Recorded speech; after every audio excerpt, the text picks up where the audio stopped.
әйел әлемі мен ғылым әлемін байланыстырып, сол екеуінің арасындағы алтын ортаны қалай табуға болады? Байтал шауып бәйге алмас деген сияқты қазақтың дәстүрлі мақал-мәтелдері осы жерде роль ойнайды. Ғылымда жеткен жетістіктерін мойындамайды, немесе әйел адам болған соң сенің жұмысың жаңағы үйде бала шағаға қарау. Әріптесіміз болды, ол тіптен шетелдік тәжірибе өтуге де бара алмады. Жолдасы екеуі ұрысып жүріп әрең барып келді. Ғылыми бағыт бойынша стереотип қалайда бар, және ол болғанда. Мысалы үшін математика саласы, яғни сол жерде егерде әйел қауымы бір жетістіктерге жетіп жатса, оған бір скептиктер, мысалы күдікпен қарауы да мүмкін. Ғылымда талай әйелдер бар, нақты ғылыммен айналысқандардың, олардың ашқан жаңалығын не жолдасы, не ұлдары иеленген, ал өздері ұмтылып кете барған дәрігерлер бар, физиктер, химиктер деген сияқты. Әйел адам бүкіл уақытының 1,5-2 есе уақытын еркекке қарағанда көп жұмсайды екен. Үйдегі жұмыстарға. Өзіме келген айлығымның жартысынан көбін бала күтушіге беріп болса да, мен өзімді дамытудан бас тартқан жоқпын ешқашан. Егер де докторантураға түсуден қорқып жүрген, ғылыммен айналысудан қорқып жүрген бір қыздар болса, мен балам бар, қалай үлгерем деген сияқты ештеңеден қорықпаңыздар, өйткені бәрін реттеп беретін бір Құдай. Ғылым Лайф каналының келесі тақырыбы әйел және ғылым тақырыбына бағытталған. Кәсібилікте, гендерде жыныс жоқ десек те, біз бүгін әйел әлемі мен ғылым әлемін байланыстырып, сол екеуінің арасындағы алтын ортаны қалай табуға болады, және біз оны қалай үйлестіріп жүрміз, немесе әйел қауымындағы ғылымдағы қандай мәселелер бар, соны көтеретін боламыз. Бүгінгі замандас қыздарымыздан сұрайын дегенім, осы әйел мен ғылымды қалай үйлестіріп жүрсіздер?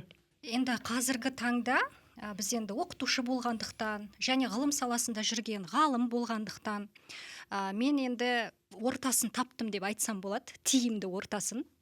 Өйткені қазіргі таңдағы менің таза ғылыми жұмыспен айналысатын жағдайым менің тұрмыстық жалпы жағдайыма ешқандай да қайшы емес. Яғни тайм-менеджмент тұрғысынан қазір менің жасап жатқан істерім керісінше маған ыңғайлы өзіме. Енді шама-шарқымыздың жеткенше үйлестіріп жүрміз деп ойлаймын. Бала шағаның тәрбиесіне де үлгеру, ғылым саласындағы азын-аулақ зерттеулерге де, эксперименттерге де уақыт бөліп үлгеріп жүрмін деп ойлаймын. Шамамның жеткенше үлгермей жатқан жерлерде болады. Мен де қосылам, шама-шарқымызша біз үлгеріп жүрміз деп айта аламын. Бұл жердегі ең негізгі рөлді ойнап жатқан, алдын ала ойластырылған тиімді тайм-менеджмент.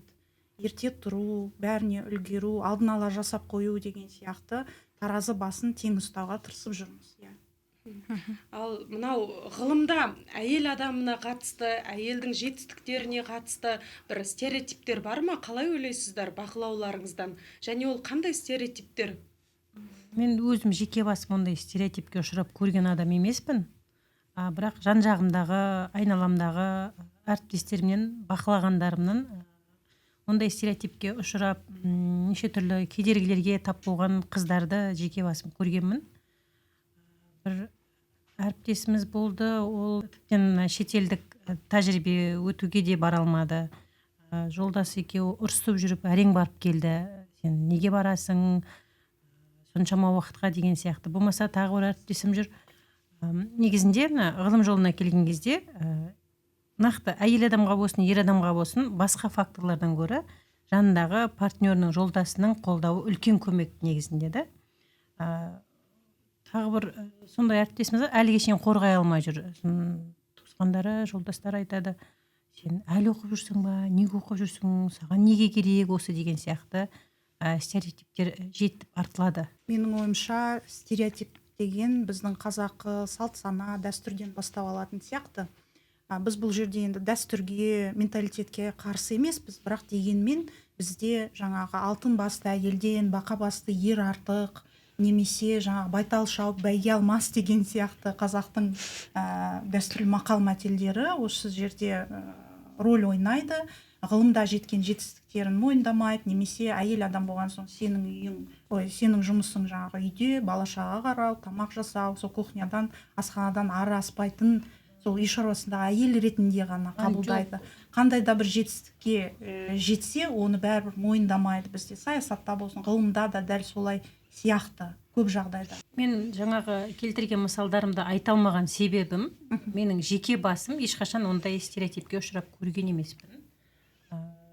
Ондай әйел ретінде кемсіту, жаңағыдай сенің жетістігіңді мойындамау дегендерді өмірімде кездестірген емеспін. Сондықтан мен айта алмаймын.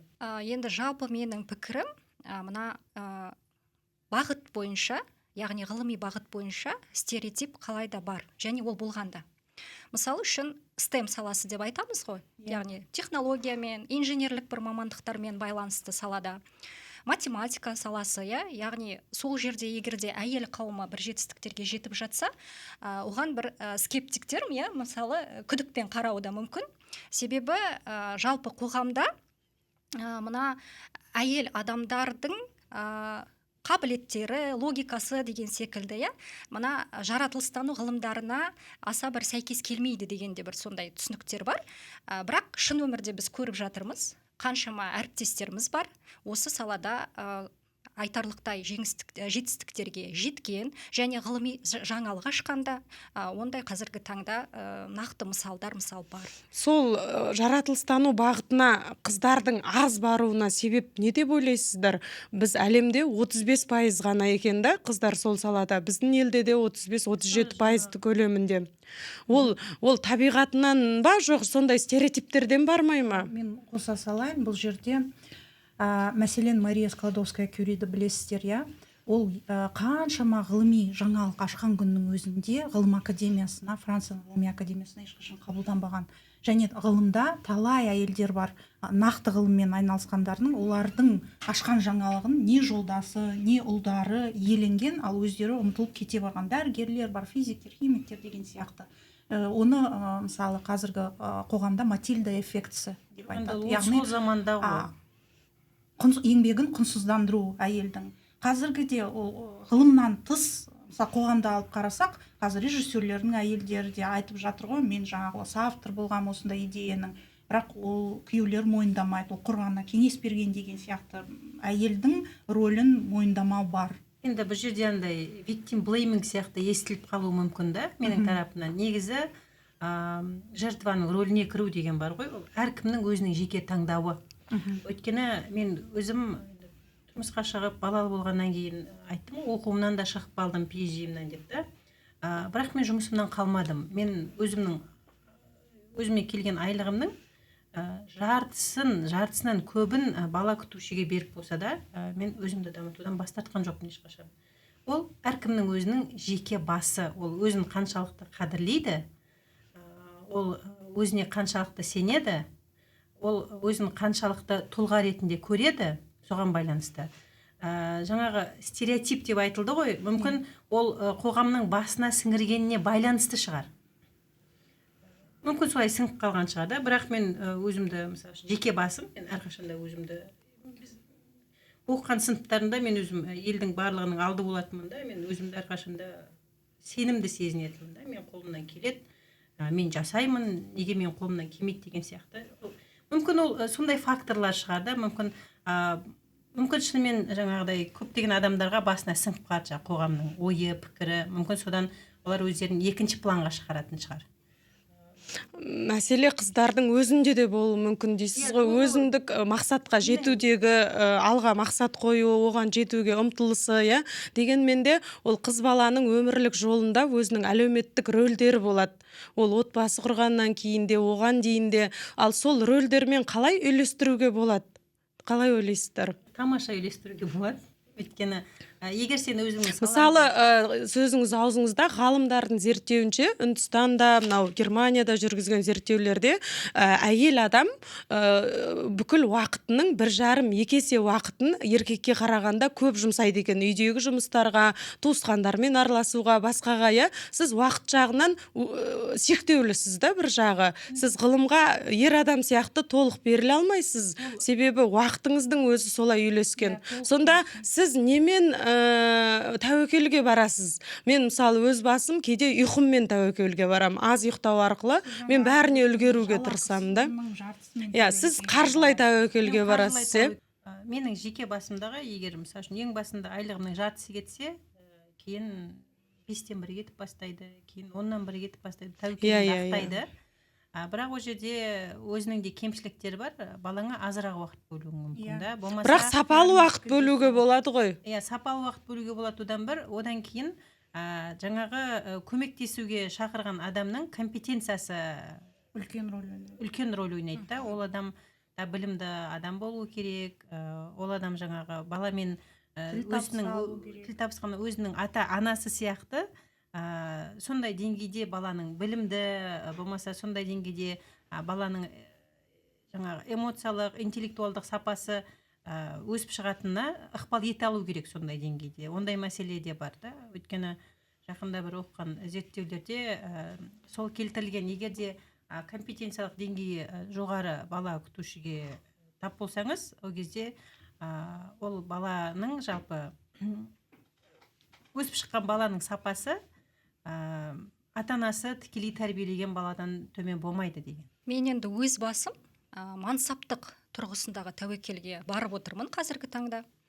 Яғни менің толыққанды мысалы ставкада, кафедрада жұмыс істеп, тікелей оқу процесіне араласатындай қазіргі таңда мүмкіндігім жоқ. Сол үшін мен жаңағындай еркін жұмыс істейтін форматты таңдадым. Карьераңызға тікелей әсер етіп отыр. Яғни былайша айтқанда көрсеткішпен де мен сізге айтайын, мысал ретінде, яғни толыққанды жаңағы қауымдастырылған профессор атағын алуға қажетті менде барлық мақалалар дегендей орындауға қажетті көрсеткіштердің барлығы бар.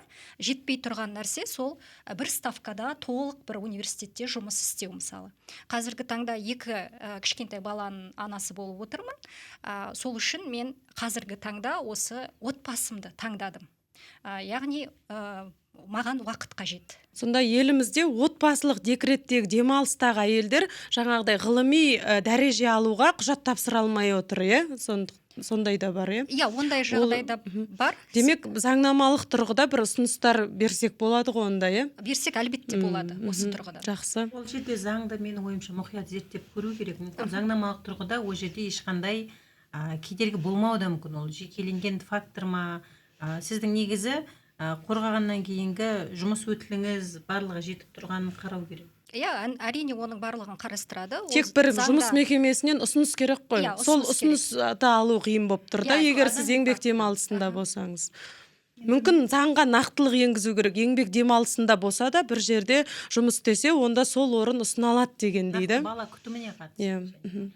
Енді мен қандай тәуекелге барады десеңіздер, жалғыз басты ана ретінде мен жеке өміріммен тәуекелге барам. Өйткені көп жағдайда сол бәріне үлгеру, балаға қарау, жұмыс жасау деген сияқты мәселелерде жеке өмір ұмытылып қалады. Екінші нәрсе тәуекелге баратыным, мен толық ставкада жұмыс жасайтын маман ретінде мен баламды жеке меншік мектепте оқытуға мәжбүрмін. Өйткені оны мектептен кім алып қайтады, және оны бір балаға бір адам керек бос уақыт. Оны үйірмелерге тасып отыратын, басқасында жүріп тамағын беріп отыратын, ал мен жұмыста болғанда оның бәрін кім атқарады? Сол үшін таңертеңнен кешке дейін толыққанды сол жерде білімін алып, тамағын уақытылы ішетіндей жеке меншік мектепке мен, сіз айтпақшы Ақбаян, жалақымның N бөлігін бөлуге мәжбүрмін. Былай салыстырып қарасақ, кәсіпкерлік саладағы әйелдер мен ғылымдағы әйелдердің де проблемасы ұқсас сияқты. Бір жағы плюсы бар, бір жағы минусы бар. Олар өз-өзіне бастық болғанмен,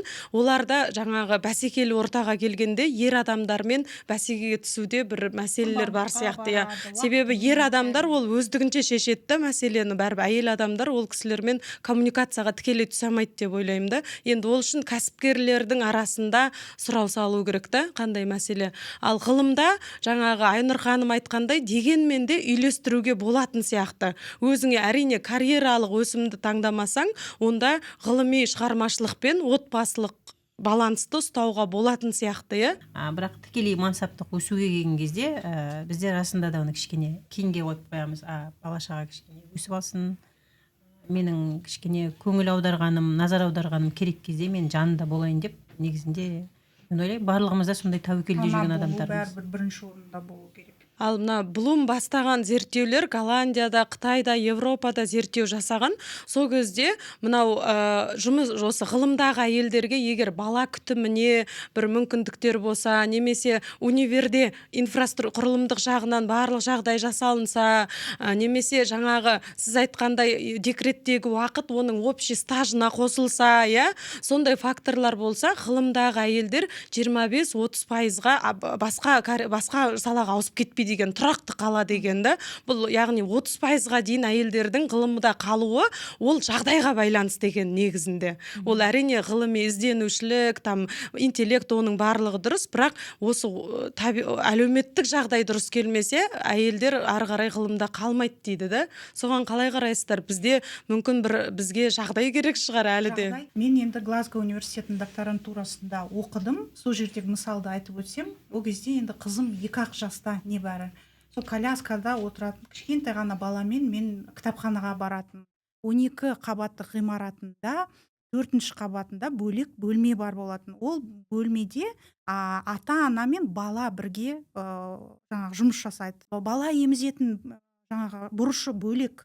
Сонда мен алаңдамаймын. Кітапханаға маған access доступ бар. Мен емін еркін кіріп, баламен сол жерде жаңағы оқып жүрдім. Мен де ата-аналар ол жерде қаншама. Глазго университеті, мен айтпақшы, Глазго университетіне ерекше рахметімді айтамын. Мақтай бересіз соны. Подкастты көрмесе де. Олар осындай жағдайды жасау арқылы қаншама мен сияқты студент ата-аналарды ынталандырды. Және бізге плюс сол Глазго университетінің тура жанында міне кітапхана 1-2 минут 1-2 қадам аттасаңыз жаңағы балабақшасы бар болатын. Балабақша кімдерге арналған? Сол жерде жұмыс жасайтын оқытушылардың балаларына және студенттердің балаларына ғана арналған. Әрине ақылы. Біздің Қазақстанның теңгесімен шаққанда шамамен айына, егер таңертең кешке шейін бала оқитын болса, бір 450-470 мыңның көлемінде болған айына ойлаңызшы сол кезде. Балаңыз болса. Бірақ Глазго университеті соның бір 30%-ын өзі төлеп берді мен үшін. Стипендияңыз неғұрлым жоғары болған сайын соғұрлым аз бөледі. Неғұрлым аз болса стипендияңыз соғұрлым олардың көмегі көп болады. Және олар мен Қазақстаннан басқа елден келген жоқсын деп алалаған жоқ. Әлемнің қай түкпірінен келген адам болса, баласы бар ма, біздің балабақшаға бара ма, оның белгілі бір бөлігін төлеп берді. Бұл қандай көмек, мен риза болғаным соншалық. Бұл менің Алла тағала берген бір ризық несібем дейміз бе, көмегі ме. Соның арқасында мен көп мәселем шешілді. Мен стипендиямды бәріне де жеткіздім және осы Қазақстанға қайтып келгенде де мен соны ұсынып жүргем университет басшыларына. Сіздердің университеттеріңізде қаншама ата-ана атанған қыз-келіншектер бар. Оларға арнап сіз жаныңыздан бір ғимараттан балабақша ашсаңыз, ол өте тиімді. Ұлттық кітапханада бала ойнайтын жер ашылды ғой астында. Сондай жұмыс жасайтын жер керек. Бала өйткені ананы іздеп қалмау керек. Енді бала күтуші де қойып қойса қарсы емес бізде. Сондай қасынан балабақша ашып қойса ол артық болмайды екен. Глазго университетінің ол тарихы 20-шы ғасырдан басынан олар ол жерде балабақшасы бар. Бізге не кедергі сондай балабақша ашуға? Міне осындай facilities дейді ғой, жаңағы жағдай жасау, бұл әйелдердің ғылыммен айналысуына бірден бір мотивация деп ойлаймын, ынталандыру. Әсел ханым, осы орайда сіздің айтқан сөзіңіздің жаны бар. Және біз оған ғылыми түрде бір дәлел келтірдік деп айтсам да болады. 2022 жылы біз шетелдік ғалымдармен бірлесіп, және ЮНЕСКО-ның осы Алматыдағы офисімен бірлесіп, бір ғылыми жоба жүргізгенбіз. Яғни әйел адамдардың және оқытушы әйел адамдардың, ол мектеп санаты және университетте жұмыс істейтін әйел қауымы, олардың мына менталды денсаулығына не әсер етеді? Сонда біздің айтқымыз келіп отырған мынандай бір факторды ерекше баса назарға аударып айтап өткім келеді. Яғни ғылыми техникалық мына жалпы бағытта жүрген әйелдерге гуманитарлық сала болсын мейлі, мына материалдық техникалық тұрғыдан қауіпсіздік сезіну стрессті кәдімгідей азайтады екен.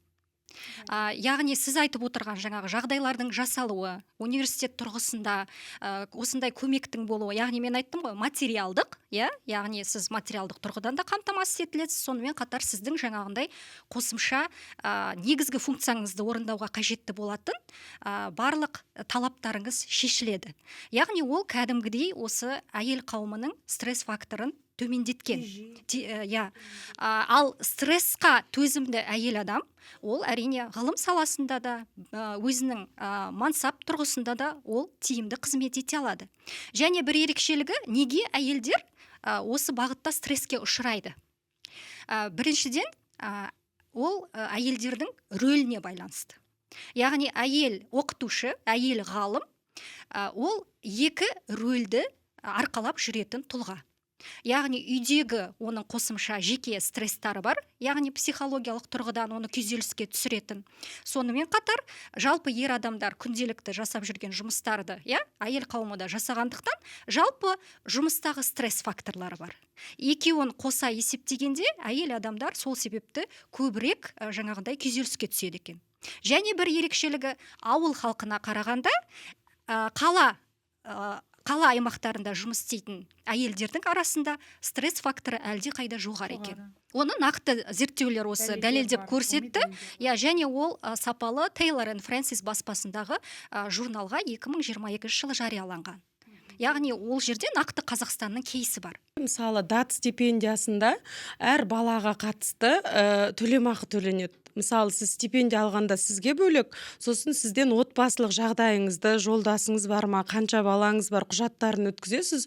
Сол балаларға ол сізбен келеді ма дейді. Бір жылға келетін болсаңыз, олар келеді ма, онда әрқайсысына минимум, сол Германияда тұратын минимум шақталып, және сақтандыру барлық ескерілген. Бірақ қазір, мысалы, болашаққа отбасылы аналардың тапсыруы өте қиын да. Ол жерде бір ғана стипендия, ол шәкіртақының өзі көп жағдайда жетпейді.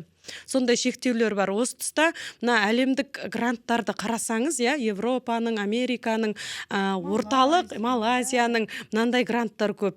Орталық Азияның әйелдеріне арналған стипендиялар деген. Сонда біздің орталық Азиядағы әйелдер сондай қолдауға мұқтаж болып отыр ғой. Сосын біздің елімізде де осындай гранттар қажет па? Қалай ойлайсыздар? Бізде мынау ғылым академиясы былтырдан бастап Найла Базанов атындағы жүлдені жаңағы шәкіртақы берді. Және ғылым академиясының қасында әйелдер одағы орталығы жұмыс істейді, ғалымдарды. Дегенмен де осы елімізде ғылыммен айналысқан әйелдерді қалай көтермелесек болады? Енді бұл сұраққа мен жауап беруге кетсем, сіз дұрыс айтасыз. Болашақ шәкіртақысын иеленген кезде біз білген жоқпыз. Ол тек қана жалғыз адамның ғана бүкіл шығынын өтейтін. Ал Малайзия, Сауд Арабиясы, Индонезия, мысалы, кез келген елден келген отбасылы адамдарға ол бәрі қамтылды ол кезде. Мен мысалы кішкентай баламен оқуға түскен кезде оның медициналық сақтандыруына, одан кейін визалық шығыны бар. Ол анау карта шотында қомақты ақша жату керек, бірнеше ай бойы. Енді ол ақша менде болмады, сонда мен алдын ала елден қарызданып, қауғаланып, сол ақшаның бәрін салып, әрең-пәрең дегенде сол визаны алған мәселен. Медициналық сақтандыруға бәленбай 1000 фунт мысалы ақша төлеу керек, оны теңгеге шаққанда енді өте үлкен сома. Қазір Ресей Украина қақтығысынан кейін тіптен ол қымбаттап кетті, 2-3 есеге дейін ол ақша. Енді неге Орта Азияның әйелдеріне көп көңіл бөледі? Менің ойымша ол геосаяси тұрғысынан маңызды аймақтардың бірі, стратегиялық аймақтардың бірі, хаб, көліктік, транспорт, әртүрлі саяси, мәдени деген тұрғыдан алған кезде. Және біздің елде ғалымдар саны аз. Мысалы, Қазақстан ұлттық статистика бюросының мәліметінше барлық PhD-де оқитындарын бітіргендердің саны небәрі 9491 адам екен Қазақстанда. Және соның 61%, яғни 5789 ғана әйелдер екен. 789. Сол төртеуміз де соның қатарындамыз. Яғни бұл Орта Азия контекстінде әлемнің 9-шы территориясы тұрғысынан 9-шы орын алатын Қазақстан үшін бұл өте аз көрсеткіш. Және соған Орта Азия ғалымдары мұқтаж, оның ішінде әйелдері жекелеген стипендияны бөлсе деп ойлаймын. Және мысалы мемлекеттік қаржыландыруға грант өтінім береді ғой, сол кезде парламенттің өзінде депутат әйелдерге квота берген кезде неге әйелдерге квота бермеске деген ұсынысым бар. Ұсыныс туындап отыр негізінде. Сіздің пікіріңізден кейін пайда болды менде. Жалпы біздің елде PhD докторын қорғаған кезде адамдар қаржылық жағынан дайындалып баруын керек. Мысалы үшін болмаса жинап қойған ақшаң болу керек, болмаса жаңағыдай жақсы компетенциясы бар маман болуың керек, қосымша жұмысты алып жүре алатын. Жалғыз өзің болсаң да жетпейді. Өйткені беретін стипендия қазір қанша, 270 мың ба, 260 мың ба? Бәріне бірдеме мамандықтар бойынша. Біздің кезімізде біз 195 мың алып жүрдік та. Біздің кезімізде 80 мың болған. Мысалы үшін менің кезімде 65 мың болды. Мысалы үшін ол жолдасың болғанның өзінде, тапқан үй алып келгеннің өзінде толығымен жаңағы берген стипендия жетпейді. Фокусың шашырап, ғылыми жұмысың ол бар, одан бөлек қосымша жұмыс іздеуің керек. Әйтпесе ол жерде мысалы үшін білеміз ғой, мысалы үшін Scopus мақалаларды тегін жариялауға болады деп жатады. Болмаса ғылыми жетекшің көмектеседі жаңағы жобасынан төлесіп. Соның өзінде мысалы үшін жауапкершілік өзіңе түсіп қалатын кездері болады. Ал кезде мысалы үшін білеміз публикацияға келіп тұрған мақаланы сіз кідіртіп қоя алмайсыз ғой, ол жерге төлеп жіберу керек. Жаңағы айтпақшы визаға тапсырасыз. Визаға тапсырған кезде ол жерде жаңағы комиссиясы бар ғой, жинайтын визаға тапсыратынның. Оны өзі қалтаңыздан төлейсіз. Оны университет кейін төлеп береді. Біздің елде PhD-ге бару жалпы былай финанстық жағынан дайын болып баруың керек. Болмаса қолдайтын адамың болу керек. Шетелге бару, 4 баласы мен келіншегін алып барып, санаған кезде жаңағы 50-60 миллион теңгеге шығыпты. Мына виза мен медициналық сақтандыру, соның бүкіл шығыны. Ол қалай сонда 3-4 бөлмелі пәтердің ақшасы ғой, ол былай қарап тұрсаң. Мен ойлаймын да, менің пікірім алдыңғы подкастта да айтылды Айсұлу ханымның тарапынан. Негізінде гранттар санын көбейткеннен гөрі шама келсе, керісінше кішкене болса да қысқартып стипендиаттардың санын ғылыммен айналысатын стипендиаттарға жаңағы толыққанды түрде олардың фокусы жағдай жасау саласында болатындай жағдай жасау керек. Әйтпесе фокусың шашырап, мен білем, өзім жаңағыдай оқып жүрдім ғой, сол кезде күні бойы жұмыс жасап келесің, сосын экспериментке шаршап түнде отырасың, түннің бір уағында отырасың. Енді заң бойынша жаңағы жұмыс жасауға не қойылған ғой, жаңағы кедергі, шектеу қойылған. Оған қарамастан енді бәрібір да өсіп келе жатқан бала шағаң болғасын, бір жерден ГПХ, бір жерден келісіп болса да жұмыс тауып келесің, да, мысалы үшін қосымша ол керек. Түнгі 3-те отырасың, түнгі 4-те отырасың, болмаса түнгі 1-де мысалы үшін жатып ұйықтап қаласың да, сосын бір кезде түнгі 3-те атып тұрасың. Анау бағанағы мынандай жолмен шығады екен ғой деп та. Сондай мүмкін ол жағдай болса, біз соны күні бойы жүріп соны есептеп, мүмкін түнгі 3-те біз ұшып тұрмайтын шығарымыз мүмкін да. Енді бір жағы ол біздің өзіміздің таңдауымыз, оны мойындауымыз керек. Бірақ екіншіден Қазақстанда ғылыммен айналысу ол қымбат, қымбат удовольствие, не дейді басынан. Ең алдымен бұл өзіміздің таңдауымыз, ғылыммен осылай айналысу. Алайда Қазақстанда ғылыммен айналысу үшін сіз айтқандай үлкен қаржылық қор керек, немесе өзің жанкешті жұмыс жасауың керек болып тұр ғой. Мен мысалы бір зерттеуде айтып едім, мен өмірім анау тиын, карусельдегі тиын сияқты деп.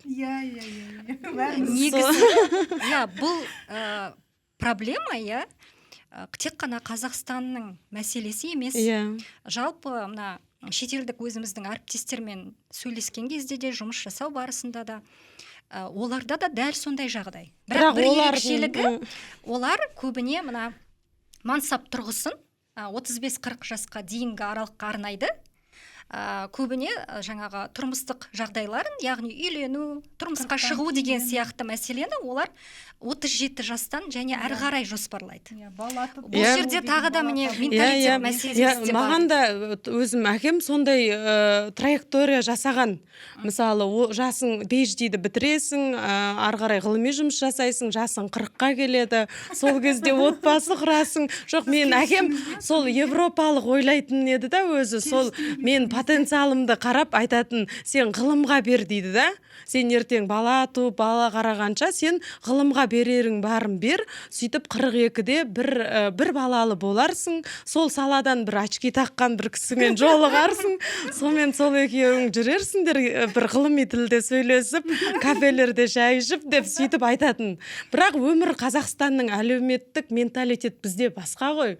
Иә, сондықтан мен 24 жасында магистратура бітіріп, жаңағы махаббат жолымен кеттім.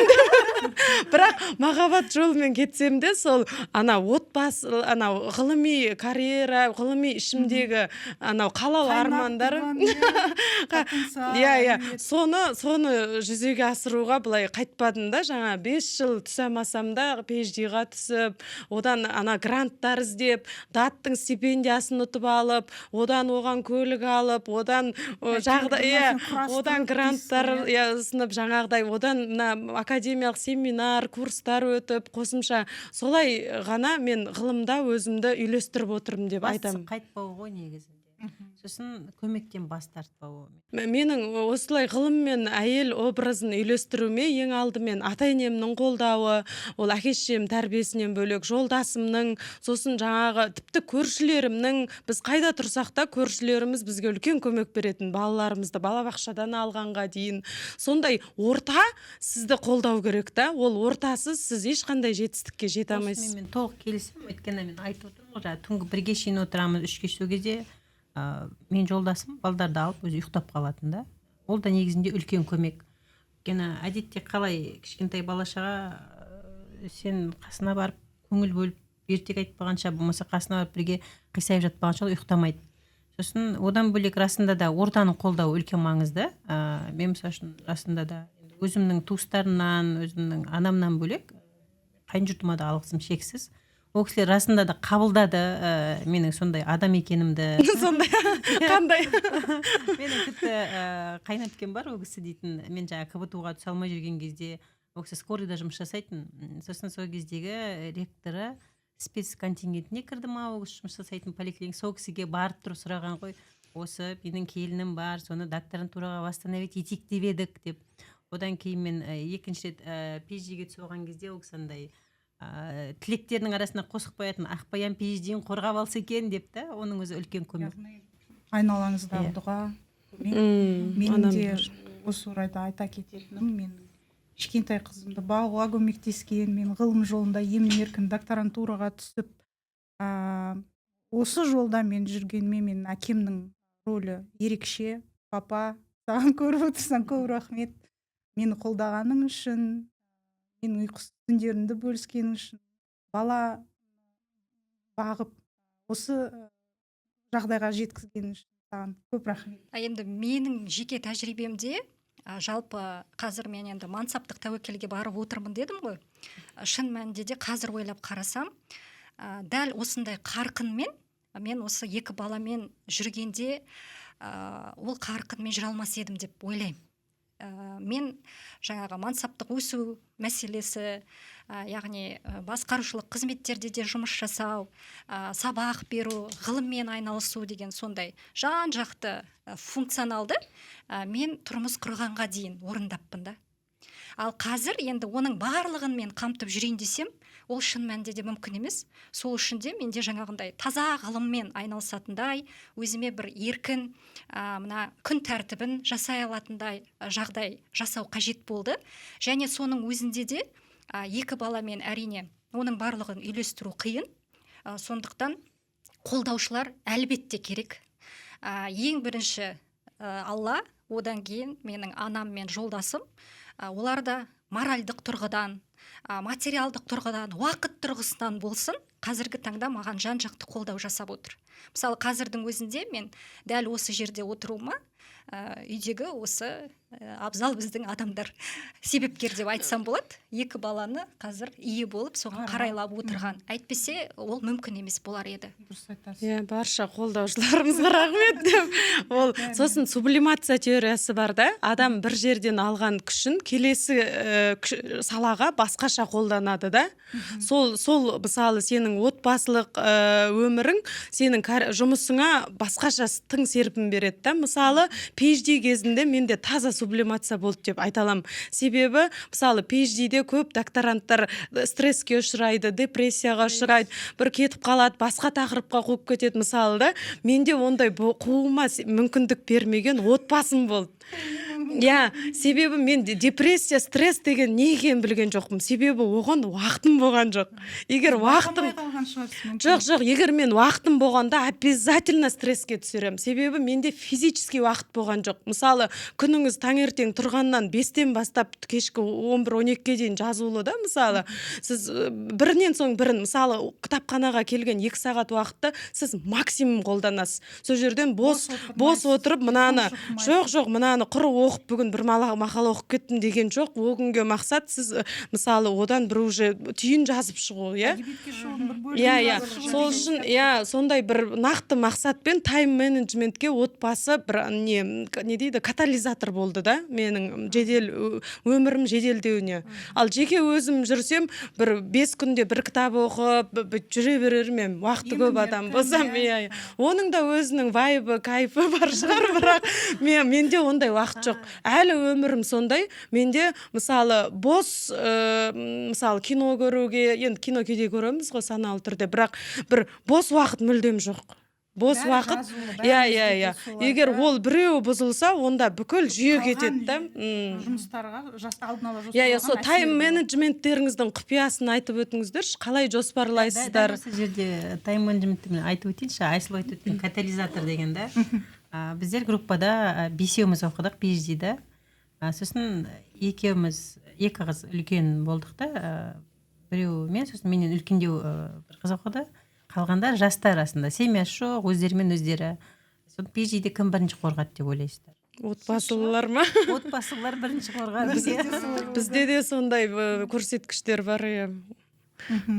Мәселен, мен айтатын болсам, отбасылы студенттер болдық қой, PhD-де Глазгода жаңа қазақтар болып, комьюнити болып араластық. Сол 2017 жыл түскендердің арасынан ең бірінші қорғаған мен, қызыммен жалғыз барған мен, ал олар әйелі күйеуі бар болып тұрып, менен 1,5-2 жыл, 3 жыл кейін қорғағандар да болды. Менікі сол Айсұлу айтпақшы. Уақыт жоқты. Кітапханаға барғанда, мен алғашқы 2 жыл енді балабақшаның қымбаттылығына байланысты жарты күннен ғана барып жүрді қызым. Сол кезде менде бәрі жазулы болды. Әр уақытыңыз ақшада сізде. Мен жүгіріп жүрдім. 3 жылда мен бітіріп қорғап шыққан сол мен болдым арасынан, маған катализатор болған сол нәрсе. Қызық зерттеу тақырыптарының бірі негізінде. Сондай зерттеу сұрағын берсем сізді қамшылайды. Өйткені ана жерде қызыңыз күтіп жатыр. Сіздің басқа арқа сүйер ол жерде апаңыз, атаңыз, әпкеңіз ешкім жоқ шетелде. Соны сіз ол жерде жалғыз жүрсіз. Барынша уақытты тиімді пайдалану, уақытында бітіру және елге қайту болды миссиям. Және мен сол миссияны орындадым артығымен. Тайм менеджменттен бір рецепт айтыңызшы. Мысалы, Әселді мен де алдым дейінді сізден қарап анау күнделік жасап жүрміз. Енді ол сізді күнделігіміз болған да қойынды. Арман Әлпенбеттің жетістікке жетер. Жоқ, менеджментті қалай үйлестіресіздер, соны бүйтіп айтып өтіңіздерші. Менің бір ғана ұстанымым бар. Бүгін бітіруге болатын істі ертеңге қалдырма. Көбінде прокрастинация ғой, проблема бүкіл ғылымдағы кісілерде дедлайн ғой. Дедлайн, білмеймін, маған дедлайн қатты стрессовый да. Дедлайнға қалдырмау, дедлайннан асып кету деген жиі менде кездеседі. Енді мен көп салада істеген соң шығар мүмкін, кейде өзімді өрт сөндіруші сезініп кетем да. Ол дұрыс емес деп ойлаймын. Соны қалай шешесіздер соны? Менде көбінесе бірінші жағдай, мен тайм менеджменттің күштімін деп мақтана алмаймын.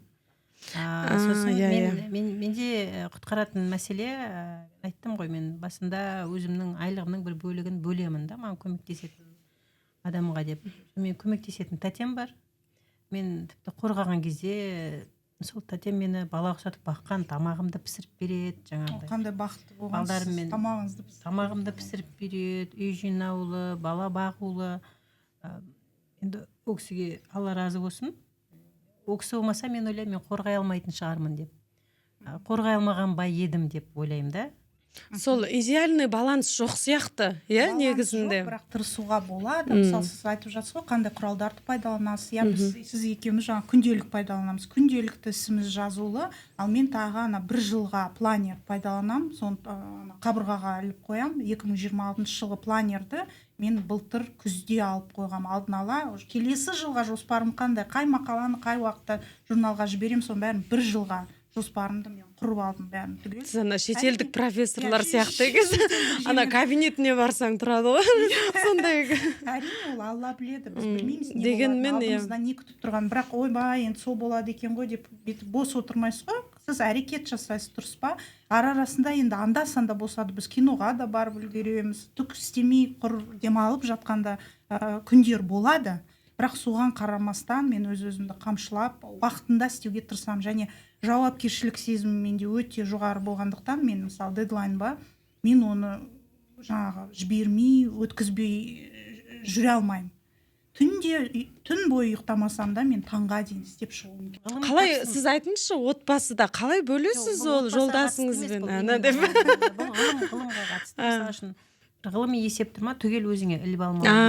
Өзіңнің магистрантың бар, докторантың бар, экспериментті бөліп беріңіз, литабзорды бөліп беріңіз. Докторантурада ол сіздің жұмысыңыз қалай, оны өз магистрантыңызға? Докторантура бар, мен қазіргі жағдайымда. Жоқ, оқыған кезде мысалы. Енді оқыған кезде бөліп бере алмайсың енді. Оны дейтін өліп тіріліп. Жоқ, қазір мысалы делегирование жасау арқылы сіз оны сол жасап, магистрантыңыз, студенттерін жасап берген нәрсені сіз жұмысыңызға қалай пайдаланасыз деген. Сіз өйткені оған да еңбек сіңіресіз ғой. Сіз жазасыз оны, discussion, results, болмаса өзіңіз тағы толықтырасыз басқа қосымша эксперименттермен. Ол жерде барлық нәрсені өзіңе алып алсаң, бар ғой андай жақында ғана оқығам, жақсы ғылыми жетекші, ол жақсы менеджер дейді. Мысалы үшін бар ғой жылына 10 статья шығаратын шетелдік ғалымдар бар, 15 статья шығаратын шетелдік ғалымдар бар да, олардың үлкен командалары бар. Мысалы үшін менің сүйікті авторым бар, Шинджи Ватанаби деген, как раз сол кісі жаңағы сөйлеуді тану бағытында үлкен командасы бар ол кісінің да. Сол кісі үлкен командасымен жазады сол жұмыстың барлығында. Ол жерде команда құру, жұмыстарды бөліп алу. Мен дәл осыны Назарбаев университетіне барған кезде көрдім. Мен өзімнің сол әлі қорғамай тұрған кезде мен Астанаға барып келдім, бір-ақ күнге барып келдім, бірақ жаңағы маған сөйлеудің синтезді қалай жасауды үйреніп келу керек болды, бір-ақ күнге бардым. Сол кезде мен көрдім эксперименттің бір бөлігін біреу жазып жатады, екінші бөлігін басқа бір кісі жаңағыдай. Ол соавторлық мақала ғой сіз. Соавторлық мақала, ол да жұмыс қой негізінде. Енді ол да жұмыс, иә. Енді мен жалпы Қазақстан жағдайында ол қалай екеніне күмәнмен қарап отырмын. Себебі шетелде әрбір профессордың жеке ассистенті болады. Ал Қазақстанда көбіне ол санаулы бір университеттерде ғана болмаса, көп жағдайда ондай ассистент деген позиция қарастырылмаған. Яғни сіздің ассистентіңіз болған жағдайда жаңағы делегирование жасап, негізгі жаңағы өзіңіздің істеріңізді бөлісе орындау деген сияқты ондай істерді алып жүруге болады. Ал бірақ қазіргі таңдағы мына Қазақстан жағдайында ол аздап қиындау сияқты. Өйткені шынымен бізде жағдай басқа, яғни мүмкіндіктер басқа, адами ресурстардың басқарылу ерекшелігі басқа, яғни білім менеджменті саласындағы біздің өзіндік ұлттық ерекшеліктеріміз бар. Шетелде ол кәдімгідей жолға қойылған, тіпті ол позициялардың өздері ақысы төленеді деген сияқты. Әркімнің жеке мотивациясы бар ол жерде. Яғни сол ассистенттің өзі сол профессордан қаншама қосымша ақпарат алады, өседі, өнеді, яғни екеу бірлесіп жұмыс жасайды дегендей. Ал бізде қиындау сияқты. Бұнымен мен келісемін негізінде, өйткені мен айтамын, мен диссертациямды жазып бітіруіме менің шетелдік ғылыми жетекшімнің рөлі орасан зор болды. Ол кісі айтатын, егер саған апта сайын кездесу керек болса, сен ұялмай маған жаз дейді.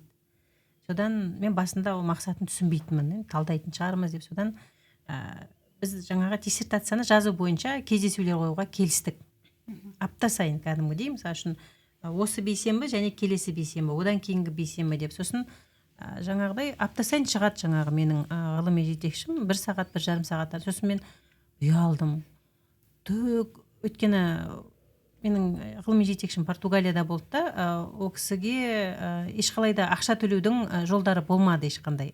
Өйткені университетінің заңы бойынша ол кісі жеке тарапынан өзінің жеке шоттарына ақша алуға болмайды екен ғылыми жетекші ретінде. Содан ол кісі мүлдем тегін жұмыс жасады. Тегін кәдімгідей. Сон мен жазып жіберем осы апта бойы жазғанымды. Ол кісі қарайды, комментарий айтады. Сосын мен келесі аптадағы кездесуге дейін оның бәрін түзетіп қоямын. Сосын ол кісі үтіріне, әрпіне, әрбір пробелына дейін тексеріп шығады да. Сосын мен ұялдым. Айдаладағы бір кісі оған жарты тиын ақша алмайды. Сол кісі маған уақытын арнап отқан менікіне деп негізінде мен сол кісіге ұялғанның арқасында жазып шыққан шығармын. Мен ойлаймын, жалпы менің өмір бойғы катализаторым жаңағы намыстану, ұялу, өйткені кейде болады бір мақала жазу бойынша тапсырмалар болады, жобаларда. Үшін мына 90-да мынандай мақаланы бітіруіміз керек. Мені бір жақсы танитын жақыным бір жобаға қосты. Мен рекомендовать еткен ғой, Ақбаян жақсы жазады, Ақбаян бірдеңе. Содан енді ұят өлтіреді ғой адамды. Содан әшейінде қозғалып болмайтын, мен жаңағы 2 жылдың планын 1 жыл болмай орындап артығым емейді. Менің катализаторым. Мынандай сұрақ қояйыншы, осы қоғам ақылды қыздардан қорқа ма? Енді білмеймін. Қоғамның ақылды қыздарға несі көзқарасы қандай? Сондай бір сезінесіздер ма? Сіздерді ақылды қыздар деп айтыш деп. Немесе көп оқып кеткен қыздарға қалай қарайды біздің қоғам? Жоқ, ондай стереотип уже бұзылып жатыр ма? Орын бар деп ойлаймын, ондай стереотип. 2-ге бөліп қарастырсақ, консервативті, дәстүрлі ойлайтын, мысалы, әсіресе жігіттер жағы баяғыда жас болған кезде, танысқан кезде, сен маған мысалы сәйкес емес, сен тым көп кітап оқып кеткенсің деген сияқты нәрселерді мен мысалы естідім. Өйткені оны өмірлік жұбайы ретінде қарастыра алмайды, тым оқып кеткен, қуып кеткен, сіз айтқандай сол сияқты қарастырады. Отбасы ошаққасындағы адаммен ассоциация жоқ көп қоғамда. Ал егер жаңағы ғаламдық деңгейде ойлайтын адам, адекватный адам болса, ол керісінше сізді бағалайды. Осымен мен толық келісем. Негізінде теңін тапса, ол адамның бағы. Құдайға шүкір, жолдасымен де ол кісі жаңағыдай Алматыдағы жақсы вуздардың бірінің жаңағыдай коррупция өршіп тұрған кезде көк тиын бермей қызылға бітірген кісі. Мен ойлаймын, мен жолым болған, өйткені ол кісінің өресі бірдей, біз талдап отқан нәрселері түсініп отырады, мысалы. Әңгімеңіз жарасады. Енді теңімен қосады дейді ғой, бірақ жолда. Жаңағы сіз айтқан ақылды қыздың бағы ол өзіне тең адамды тапса. Өзін бағалап және сол арқылы оны бағалайтын тұлға тапқан дұрыс дейсіз ғой.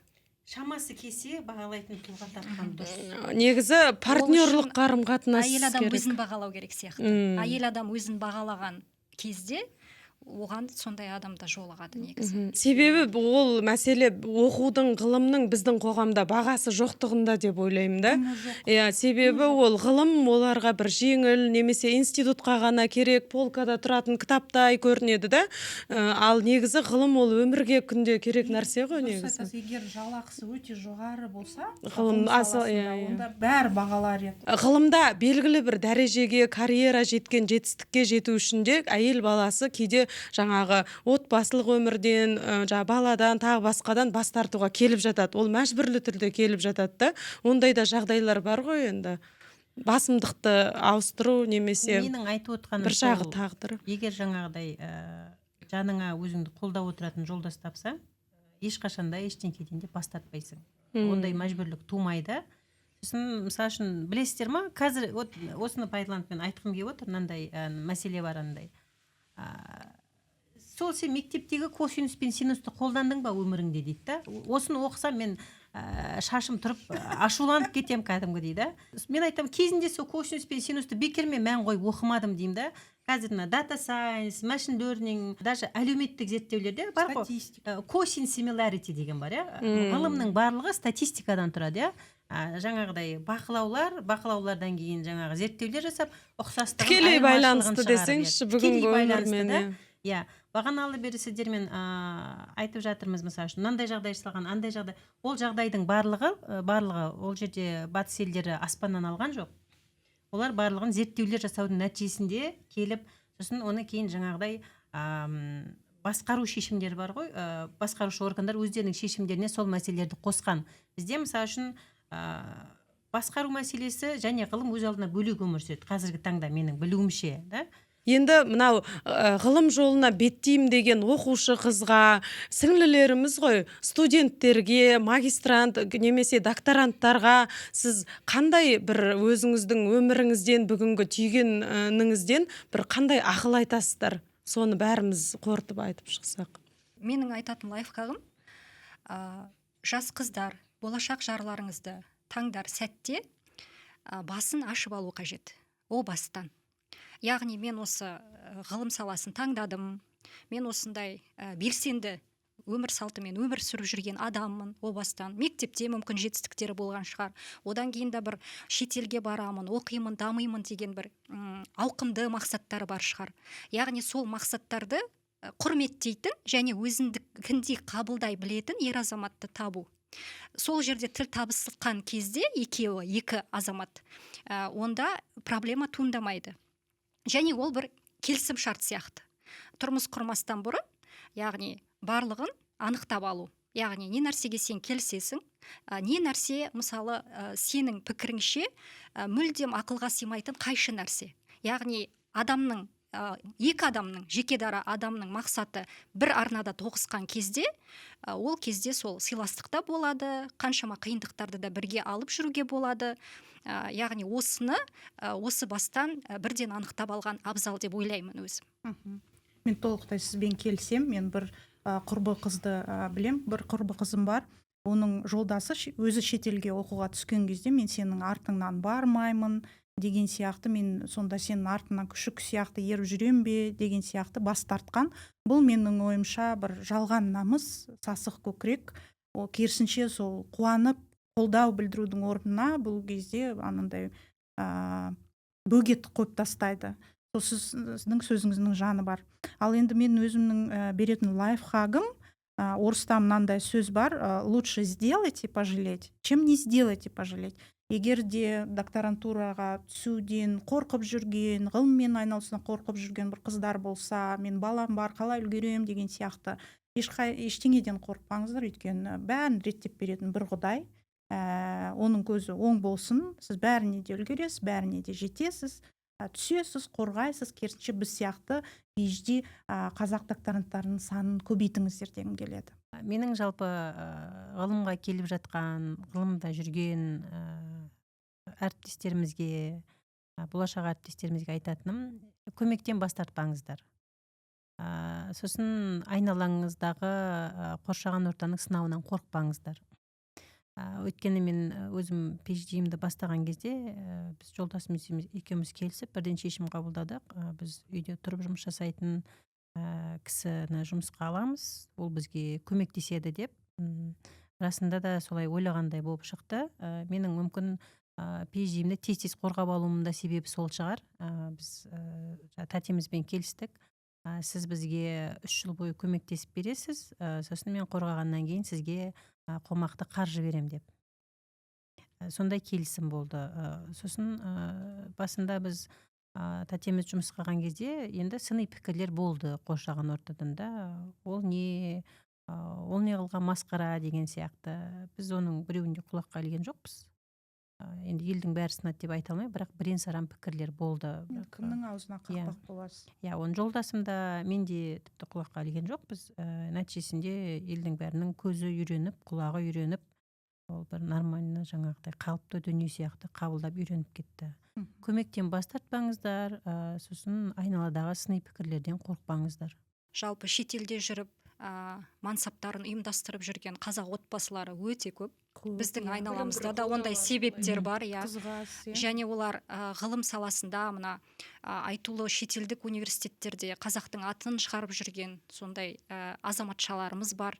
Иә. Сондықтан олардың мысалы егер нақты мысалдарын алып қарайтын болсақ, олардың отбасы құндылықтарында ең біріншіден сол бір құндылыққа мойынсыну және бағалау бар да ол жерде. Яғни жолдасы да сол салада, мүмкін басқа бір бағыт болуы мүмкін, бірақ PhD-дің құнын түсінетін, докторантура бағдарламасында өзі оқып өткен, немесе оқып жатқан, және әйелі де ғылыммен айналысатын, лабораторияда таңнан кешке дейін жүретін деген сияқты. Балаларын сол шетелдік ортада өсіріп жатқан, бірақ соған қарамастан қазақи құндылықтарды жоғалтпаған, сондай өте бір керемет отбасылар бар, қазір жоқ емес. Мен сіңлілеріме айтарым, оқушыларға, ең алдымен өз арманыңыз болсын, арманыңыздан қорықпаңыз, кез келген арманды армандай беріңіз, сосын ары қарай оқуға түсіңіз. Оқуға түскенде де мақсат әрине ары қарай отбасылы құру емес, бірінші мақсат кәсіби маман болуды ойлаңыз. Егер сіз кәсіби маман болсаңыз, онда ешкімде, болашақ жолдасыңызда ешкімде мысалы сіздің құқығыңызды, сіздің намысыңызды еш жеріңіз таптай алмайды да. Қазір қоғамдағы ең өткір мәселе. Иә, кәсіби маман болу керек. Ол мәселе, жақсы маман болсаңыз, сол жаңағы сол салаңызды жақсы игеріп алыңыз. Сосын одан кейін барып мүмкіндік болса, не магистратура, бірақ егер ондай мақсат болмаса, жұмыс жасаңыз. 1-2 жыл жұмыс жасап, одан кейін барып отбасы құруға қадам жасаңыз. Онда да жаңағы Айнұр айтқандай жолмен жүресіз ғой деп. Сосын ондай жолдасты кездестірген соң да ары қарайда сіз жаңағы балалық күндегі арманыңызды ары қарай орындауға жұмыс жасай беріңіз. Ол еңбек бәрінде жеңбек дегендей. Сосын жаңа докторантурада оқитын қыздарға да айтарым, ол жаңағы бір ұшына шығып кетпеңіз. Ол ғылым, тек ғылым деп, немесе тек отбасы деп бір рөлге кіріп ап, сол рөлді 100% орындап кетпеңіз. Ол перфекционист қыздарда өте жиі болады. Сабақты, мектепті жақсы оқыған, өте тәрбиелі, тәртіпті қыздар сол не оқуды қуып кетеді, немесе оның жолдасы оның миына идеальный әйел деген концепцияны сіңіретін болса, соны орындап кетеді. Ал кейін 40-тан асқаннан кейін деградацияға ұшырайды, баяғы бала армандарын. Сондықтан біз бүгінгі жас әкелерге де бәріне айтарым, қыз баласы ол тұлға. Ол бөлек тұлға, ол тең дәрежелі тұлға, ол ертең қоғамға, ол ер адаммен бірге теңдей өзін үлесін қоса алады дамуға. Соған солай ойлап, жаңағы қыздарымызды, балаларымызды солай дамытсақ деп ойлаймын. Дәл осы тұста мен Айсұлудың сөзіне айтарым бар еді. Менің бір танысым бар, нақты мектеп жасындағы балалармен жұмыс жасайтын. Сол кісі өзінің бақылауының нәтижесімен бөліскен, айтады, қаншама жерден ата-ана баласына ақша салып жатса да дейді, көп баланың сапасы, баланың жаңағы интеллектуалды сапасы тура анасының интеллектуалды сапасымен жаңағы регрессиялық байланыстайды, кәдімгідей сондай тікелей сызықтық тәуелділік бар дейді. Сондықтан менің де Айсұлудың айтқанына келісемін, қолдаймын. 60% деймін. Егер бала-шағаңыз ақылды болсын, өресі жоғары болсын дейтін болсаңыздар, о жағдайда жаңағы сүйіп алған жарыңыздың алдына тұрмай, жолын тежемей, оған шама келсе болсып, кейде болсу деген ол жаңағыдай сіздер айтқандай артынан принтер алып жүгіріп жүруде емес. Мысалы үшін болсу деген ол жай ғана кедергі келтірмеу. Осы саған не керек? Сен неге әлі оқи бересің? Сен үйде отыр, шайың ыстық, шайың суық. Сөйтіп айтса қалай жеңу керек, соны айтыңызшы. Солай мыжымай өзіне ие болу керек шамасы келсе ер азаматта. Оны жеңудің жолы жоқ деп ойлаймын. Мен білмеймін. Өйткені адам әуелде санасына бермесе, мен өзімде атап өттім, мен жолдасым сонау Алматының мықты бір университет қызыл дипломға бітірген, мен құдай көпсін емес жолым болған адаммын жолдастан да. Өзін күйеуін мақтай беретін Ақбаянды көрдім десең. Жоқ, енді расында да көмектесті ол кісі. Егер ол кісі алдыма тұрса, мен қорғай алмай жүрген қыздарды көремін ғой, жаңағыдай мәселелерін айтып отқан кезде мен жағамды ұстаймын. жағамды ұстаймын. Мүмкін мен айтамын да, может сен кішкене мінезіңді көрсетуің керек шығар да. Өйтіп мінез көрсету ол да болмайды да, отбасының шырқы бұзылады да. Мен ойлаймын жаңа, егер әуелде адамның санасына бермесе, ол қиын. Сосын әр нәрсенің Алла қалаған өзінің бір сәті бар. Яғни қыз келіншектер сол сәтті сабырлықпен күте біліңіздер. Мысалы, біреуге мансап, қорғау, біреуге ерте, біреуге кеш келеді. Ең басты нәрсе, егер ғылым жолында жүрген болсаңыз, ғылымды сүю керек. Яғни ғылымда табандылық таныту қажет. Бүгін менің мақалам шықпай қалды, я болмаса мен қорғай алмадым деген сияқты жағдайлар болып жатса, үйде бір келіспеушіліктер болып жатса, оның барлығы уақытша нәрсе. Яғни мына көл тамшыдан құралады. Сондықтан табандылық танытып, егер де шын мәнінде ғылымға саналы түрде келген болсаңыздар, жолдан тайқымау қажет. Сондықтан әр нәрсенің сол сәтін күтіп, бірақ негізгі өзіңіздің мақсатыңыздан да айнымайтындай, сондай бір дайын күйде, былайша айтқанда, осы күрес алаңына келу керек қой, қаруланып. Моральдық тұрғыдан да, жалпы өзіңізді де дайындап саналы түрде дегендей. Осы негізгі бір лайфхактың бірі деп те ойлаймын. Яғни психологиялық тұрғыдан бір сіздерге мотивация болатындай. Мен келісемін, өйткені мен бір мақала жаздым. Ол мақалам 1,5 жыл бойы жаңағыдай ревьюден келе берген, енді мен сондай нашар автор болдым ба білмеймін ғой енді. Содан енді рейтингісі өте жоғары журнал, көпі журнал болды. Сол кезде 5 рет түзетуге келді, 6-шы рет журналдан хат келді маған да, жаңағы хатты ашқым келмейді. 1,5 жыл. Мен тағы да не деп келді ма, тағы да қабылдандыңыз деген хат па? Жоқ, жаңағы ревьюден тағы хабар келді ма деп ойладым. Журналдан хат келді деген, мұны компьютер лақты жіберетін шығарым дедім да. Енді компьютерде не жазы бар, сөйтіп ашып қалсам ана статья, your paper have been accepted дейді жаңағы жерде да. Сенбейсіз ба тағы да? Соған дайын болуың керек та. Сосын мен қысқаша қосып өтейін. Мына ғылым саласы ерге болсын, әйелге болсын, ол денсаулық пен тәуекелді сынайды. Себебі ғылым ол қозғалыссыз жұмыста. Сіз бір мақаланы, бір жазуды ұзақ уақыт отырып оқуыңыз мүмкін. Сондықтан мен өзім қорғап болғаннан кейін спортпен айналыса бастадым да. Ал негізі дейін бастау керек екен. Тіпті мектеп жасынан спортпен айналыссаңыз, сосын біз бұрын ойладық қой, тек сабақ жақсы оқысақ болды, спорт деген ол үшке оқитындардың баратыны деп. Негізі ол нағыз керегі спорт екен да. Сосын мен мектепте волейболға да қатысып жүрдім, бірақ ойладым, маған оқу маңызды, интеллект маңызды деп. Бірақ алайда универге келгенде де уақытым болмады спортпен. Енді кейін деп қана мен спортпен айналысып соған бастадым да. Себебі біз ғылымда бір жетістікке жету үшін біздің деніміз сау болу керек та. Сондықтан бүгінгі докторантқа айтарым, спортпен бүгін бастаңыз айналысып. Және ата-аналарға да бір ауыз сөз айтып өту қажет. Ғылыммен айналсам деген қыз балалардың бағын байламау керек. Сен тұрмысқа шығуың керек, неғып жүрсің деген сияқты. Ғылыммен айналысқысы келе ме? Сіздің мысалыңыздай, сіздің әкеңіздің мысалын айтып өттіңіз. Магистратура, докторантура оқимын деп айтқан қыз баласына бөгет жасамау керек, кедергі келтірмеу керек деп ойлаймын.